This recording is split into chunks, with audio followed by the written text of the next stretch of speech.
Hello friends, welcome to my YouTube channel. पिछले video में हमने नेट के पाठ्यक्रम में संकलित इकाई 5 की कविता के अंतर्गत अंधेरे में कविता के तीसरे भाग की व्याख्या की थी। आज के इस वीडियो में हम इसके चौथे भाग की व्याख्या करेंगे। तो आइए, प्रस्तुत है यह कविता। अकस्मात चार का गजर कहीं खड़का, मेरा दिल धड़का, उदास मटमैला मन रूपी वल्मीक चल विचल हुआ सहसा, अनगिनत काली काली हाय फन डैशों की लीकें बाहर निकल पड़ी, अंदर घुस पड़ी भयभीत सब और बिखराव।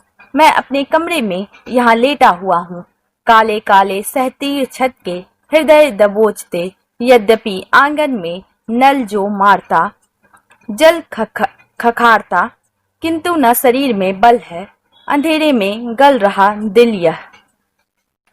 विभिन्न षड्यंत्रकारी विद्रूप चित्रों को मनः चक्षुओं से देखने में ही रात बीत गई। अचानक कहीं पास दूर में 4 बजने का सूचक गजर बज उठा।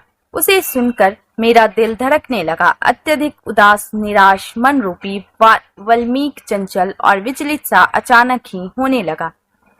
मन के गहरे अंधियारे से काले काले हाइफन और डैशों की लकीरें बाहर निकलने और फिर भीतर धंसकर भयभीत करने लगी। अर्थात अनेक स्पष्ट अस्पष्ट प्रश्न अपनी रिक्तियों में उभरकर मेरे मन को पुनः भयभीत करने लगे। उनमें कहीं कोई तरतीब नहीं, बल्कि चारों ओर एक प्रकार का बिखराव और फैलाव भी था। मैं यहाँ अपने कमरे में लेटा हुआ हूँ। घर की छत के काले सहतीर जैसे जैसे मेरे हृदय को दबोच डालने से लग रहे हैं। अर्थात घर का सूना उदास अभावग्रस्त वातावरण मन में एक दहशत सी उत्पन्न कर रहा है। यद्यपि घर के आंगन में पानी का नल जोर से खखाड़ या शब्द करता बह रहा है, अर्थात वह जिंदगी होने की सूचना दे रहा है, फिर भी मुझे अपने शरीर अत्यधिक निर्बल, एक प्रकार से जीवन विरहित प्रतीत हो रहा है। निराशा का अंधेरा जैसे इस जल के रूप में मेरे दिल को गलाकर बहाए लिए जा रहा है। एकाएक मुझे भान होता है जग का अखबारी दुनिया का फसाव घिराव तनाव है सब और, पत्ते न खड़के, सेना ने घेर ली है सड़कें, बुद्धि की मेरी रग गिनती है समय की धक धक। यह सब क्या है? किसी जन क्रांति के दमन निमित्त यह मार्शल लॉ है। दम छोड़ रहे हैं भाग गलियों में मरे पैर, सांस लगी हुई है, जमाने के जीभ निकल पड़ी है, कोई मेरा पीछा कर रहा है लगातार। भागता मैं दम छोड़ घूम गया कई मोड़, चौराहा दूर से ही दिखता, वहां शायद कोई सैनिक पहरेदार नहीं होगा फिलहाल। दिखता है सामने ही अंधकार स्तूप सा भयंकर बरगद, सभी उपेक्षितों समस्त वंचितों गरीबों का वही घर वही छत, उसके ही तल खो अंधेरे में सो रहे गृहहीन कई प्राण। अंधेरे में डूब गए डालों में लटके जो मटमैले चिथरे, किसी एक अति दीन पागल के धनवे, हाँ वहां कर रहता है सिर फिरा एक जन।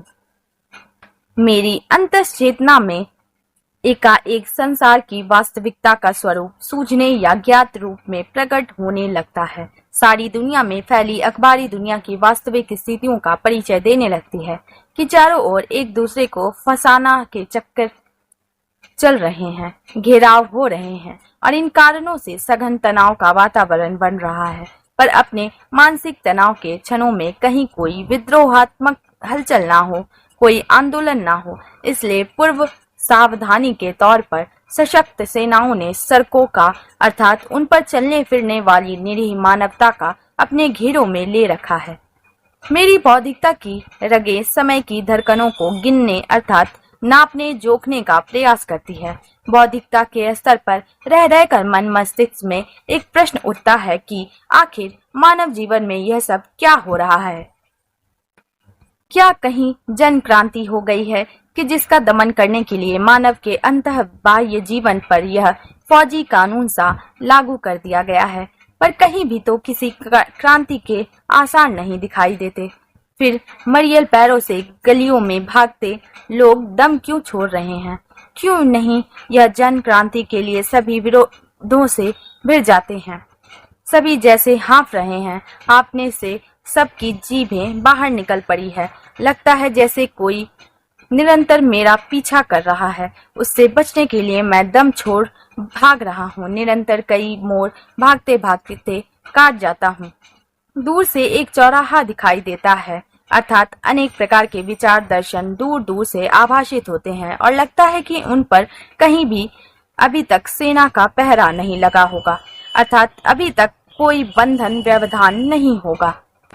तभी मुझे अंधेरे के स्तूप सा भयंकर बना हुआ बरगद का वृक्ष दिखाई देता है। वह बरगद सभी उपेक्षितों, अधिकार वंचितों, गरीबों को आश्रय देने वाली घर की छत के समान है। उनके नीचे ही घने अंधकार में गृह विहीन अनेक प्राणी जैसे निश्चिंत होकर सो रहे हैं। किसी एक अत्यधिक निर्धन व्यक्ति के चित्रे जो डालियों पर लटक रहे हैं, वे भी अंधेरे में डूब कर रह गए हैं। वही उस पागल के घन है। हाँ, वही उस बरगद की छाया में ही एक सिरफिरा व्यक्ति रहता है, अर्थात विचारों में जीवन का प्रतीक वह बरगद ही दुखी मानवता का आश्रय स्थल बन सकता है।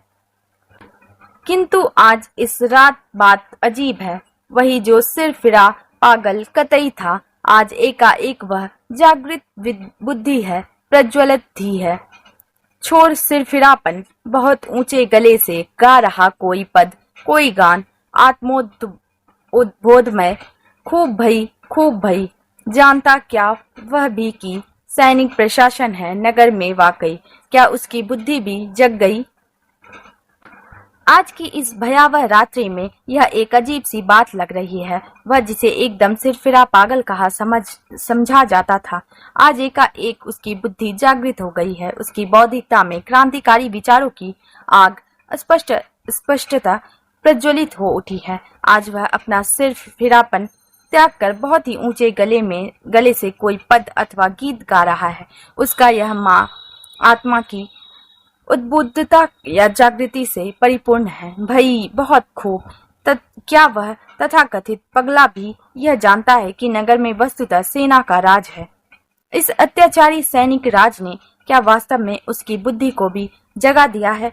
भाव यह है कि अत्याचारों का उत्पीड़न नितांत निरीह और अबोध अविकसित समझने वालों की चेतना को भी झंझोर कर जगा देता है। करुण रसाल वे हृदय के स्वर हैं, गद्यानुवाद यहाँ उनका दिया जा रहा है। ओ मेरे आदर्शवादी मन, ओ मेरे सिद्धांतवादी मन, अब तक क्या किया, जीवन क्या जिया। उदर अंबरी बन अनात्म बन गए, भूतों की शादी में कनात से तन गए, किसी व्यभिचारी के बन गए बिस्तर, दुखों के दागों को तमगो सा पहना, अपने ही ख्यालों में दिन रात रहना, असंग बुद्धि व अकेले में सहना, जिंदगी निष्क्रिय बन गई तलघर। अब तक क्या जिया, क्या किया, जीवन क्या जिया। बताओ तो किस किस के लिए तुम दौड़ गए, करुणा के दृश्यों से हाय मुंह मोड़ गए, बन गए पत्थर, बहुत बहुत ज्यादा लिया, दिया बहुत बहुत कम। मर गया देश, अरे जीवित रह गए तुम, लो हित पिता को घर से निकाल दिया, जनमन करुणा सी माँ को हंकाल दिया, स्वार्थों के टेढ़ी यार कुत्तों को पाल लिया, भावना के कर्तव्य त्याग दिए, हृदय के मंतव्य मार डाले, बुद्धि का भाल ही फोड़ दिया, तुकों के हाथ तर्कों के हाथ उखाड़ दिए, जम गए, जाम हुए, फंस गए, अपने ही कीचड़ में धस गए, विवेक बघार डाला स्वार्थों के तेल में, आदर्श खा गए। अब तक क्या किया, जीवन क्या जिया, ज्यादा लिया और दिया बहुत बहुत कम, मर गया देश और जीवित रह गए तुम। वह जागृत चेतना वाला पागल अपनी बौद्धिक आत्मोद्बोध में जागृति के क्षणों में गीत गाने लगा। उसके स्वर करुणा से मधुर और हृदय की गहराइयों से निकले हैं। उनका संक्षिप्त गद्यमयी भाषा में अनुवाद इस प्रकार है। ओ मेरे आदर्शों और अनेक प्रकार के सिद्धांतों में उलझे हुए मन, तुमने आदर्शों और सिद्धांतों के झुटपुटों में घिरे रहकर अब तक अपनी और मानवता की मुक्ति के लिए कौन सा वास्तविक प्रयास किया है? किस प्रकार से तुमने अपने इस घिराव एवं आतंकपूर्ण जीवन को जिया है। तुमने केवल अपने पेट भरने की सोची। इस प्रकार मात्र पेट भरने के लिए जीने की ललक लेकर तुम एक जड़ वस्तु से बनकर रह गए हो। जैसे शादी में कनाते तनी होती है, उसी प्रकार तुम स्वयं जड़ बनकर जड़ता में मरभूत बने प्राणियों के विवाह में तनी कनातों के समान ही निर्जीव बनकर रह गए हो। या फिर व्यभिचारियों के अर्थात व्यभिचार अन्याय अत्याचार में डूबे शासकों, पूंजीवादियों, साम्राज्यवादियों के लिए तुम कोमल शैया का काम ही देते रह गए हो। तुम्हारा अपना अस्तित्व एवं व्यक्तित्व जैसे समाप्त होकर रह गया है। जीवन में अव्यवस्था और विषमता के कारण जो अनेक प्रकार के दुख आए, तुमने उनका उचित प्रतिकार करने का प्रयास नहीं किया, बल्कि उन्हें ही जीवन के परितोषक तमगे समझकर अपने सीने से चिपकाते रहे। तुमने खुली आंखों से जीवन को देखने, सुनने, समझने का प्रयत्न नहीं किया, बल्कि अपनी ही हीनता की भावनाओं में रात दिन डूबे रहकर तुमने जीवन की समूची सक्रियता को ध्वस्त कर दिया है। अन्यों के सुख दुखों से निर्लिप्त रहकर तुमने अकेले में ही सब कुछ सहते रहने को जीवन की सफलता मान लिया, अर्थात सामूहिक शक्ति और श्रम से स्थिति को बदला जा सकता है, इस सब की चिंता नहीं की। इस प्रकार तेरा जीवन निम्नगामी और निष्क्रिय होकर रह गया। इस प्रकार तनिक सोच विचार कर देखो कि तुमने अपने एवं मानवता के लिए, हित के लिए आज तक क्या किया है। किस प्रकार का निरीह निष्क्रिय जीवन तुम जी रहे हो, सोचो।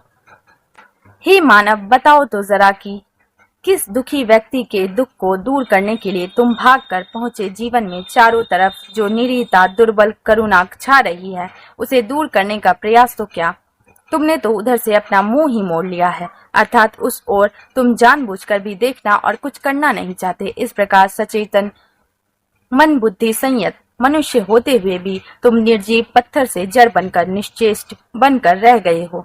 तुमने अपने स्वार्थों के वशीभूत होकर केवल अपने लिए लेने की कोशिश की। मानवता, देश और जाति तुमसे कुछ पाने की आशा भी करती है, इस बात को तुमने एकदम भुला दिया और बदले में कुछ भी मानवता को, अपने देश को दिया नहीं। परिणाम स्वरूप अपनी स्वार्थ परायणता में देश और उसके सामान्य जन तो बेचारे मौत का शिकार हो गए। जीवंत जड़ता और स्वार्थों के प्रति परिचायक बनकर तुम ही जीवित से रह गए हो। ओ स्वार्थी मानव, देने से, त्याग और बलिदान से होने वाले मानवता के हित रूपी पिता को, जन मन में परिव्याप्त करुणा की भावना रूपी माँ को तुमने अपने मन जीवन रूपी घर से तिरस्कृत करके निकाल दिया है और बदले में भयानक स्वार्थों के भयावह डरावने टेरियर कुत्ते पाल लिए हैं, ताकि तुम्हारे संपूर्ण स्वार्थमय व्यक्तित्व की रक्षा हो सके। सहज मानवीय भावनाओं से अनुप्राणित कर्तव्यों को भी तुमने त्याग दिया है और अपने हृदय के उच्च भाव विचार अपनी स्वार्थी हिंसकता में तुमने मार डाले हैं। इसी प्रकार उचित अनुचित का बोध रखने वाली बुद्धि के मस्तक को ही तुमने फोड़ डाला है। तर्क जो व्यक्ति जीवन में बुद्धि संयत विचार तो प्रतिपादित करने वाले हाथों के समान होते हैं, अपनी स्वार्थी जड़ता में तुमने उनको जैसे उखाड़ कर फेंक दिया है। इस प्रकार तुम अपने ही स्वार्थों की जड़ता में फंसकर रह गए हो। अपनी ही तृष्णाओं, स्वार्थों के घिनौने कीचड़ में फंस उलझ कर रह गए हो। स्वार्थ रूपी तेल में तुमने सूझों को पघाड़ कर तल भुन कर रख दिया है। तुम्हारी विवेक शून्यता के कारण मानवता के समस्त उच्च आदर्श आज कहीं खोकर विनष्ट होकर रह गए हैं। बताओ स्वार्थों के पुतले मनुष्य, अब तक अपने कर्मों से तुमने मानवता के लिए क्या किया है, किस प्रकार तुम जीवित रहे हो। सोचो, आज तक तुम जिंदगी से अधिक लेने अर्थात अपने ही स्वार्थ साधने के प्रयत्न करते रहे हो। बदले में जीवन और देश को तुमने कुछ भी नहीं दिया जो उसका अपना अधिकार है, औचित्य है। इन्हीं सब कारणों से आज कुछ भी नहीं दिया कि जो उसका अपना अधिकार है। इन्हीं सब कारणों से आज तुम्हारा देश मरा जैसे होकर रह गया है। यदि कहीं कुछ जीवित दिखाई देता है तो तुम्हारे जैसे स्वार्थी ही।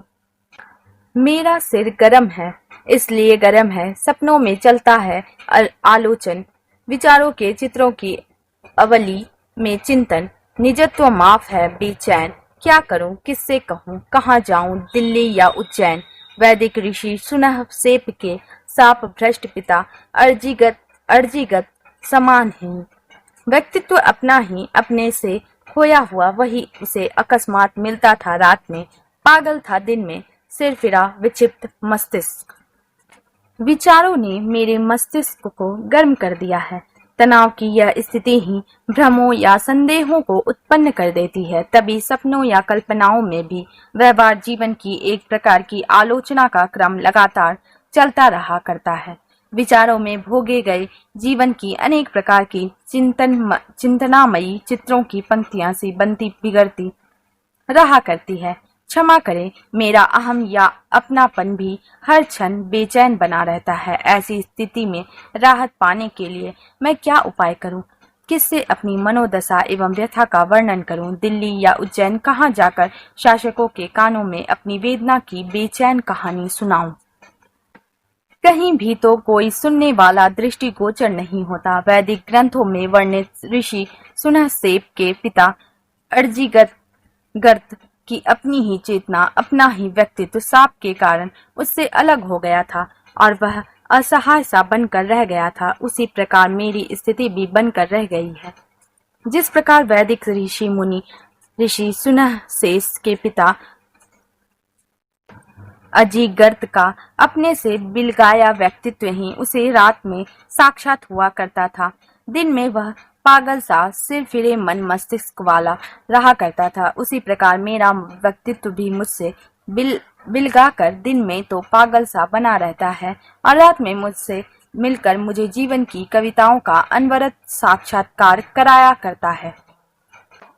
हाय हाय, उसने भी यह क्या गा दिया, यह उसने क्या नया ला दिया।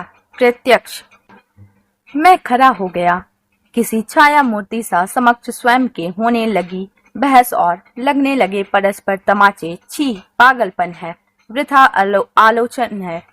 गलियों में अंधकार भयावह, मानो मेरे कारण ही लग गया मार्शल लावह। मानो मेरी निष्क्रिय संज्ञा ने संकट बुलाया, मानो मेरे कारण ही दुर्घट हुई यह घटना। चक्र से चक्र लगा हुआ है, जितना ही तीव्र है द्वंद्व क्रियाओं घटनाओं का बाहरी दुनिया में, उतनी ही तेजी से भीतरी दुनिया में चलता है। द्वंद्व की फिक्र से फिक्र लगी हुई है। आज उस पागल ने मेरी चैन भुला दी, मेरी नींद गंवा दी।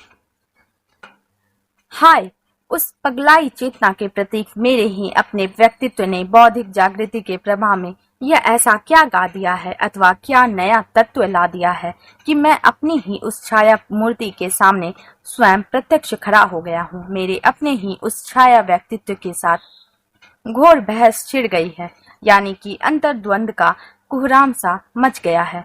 बहस के आवेश में हम दोनों एक दूसरे को चांटे भी मारने लगे हैं, अर्थात भावों विचारों का प्रतिरोधात्मक कड़ा संघर्ष अंतर मन में छिड़ गया है। छी छी, यह सब पागलपन और व्यर्थ की आलोचना के सिवाय और कुछ भी महत्व नहीं रखता है।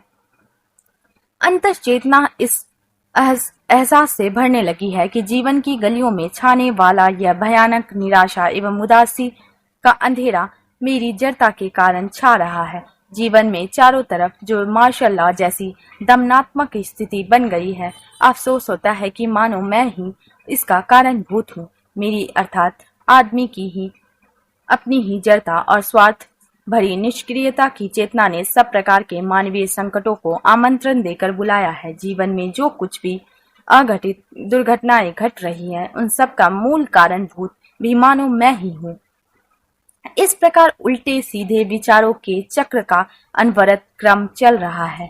हमारे बाह्य जीवन में घटनाओं का चक्र और द्वंद जितनी तीव्रता से चल रहा है, मन के भीतर भी उतनी ही तीव्रता से घटनाओं का चक्र और द्वंद एक अनवरत चिंता का क्रम बनकर चल रहा है।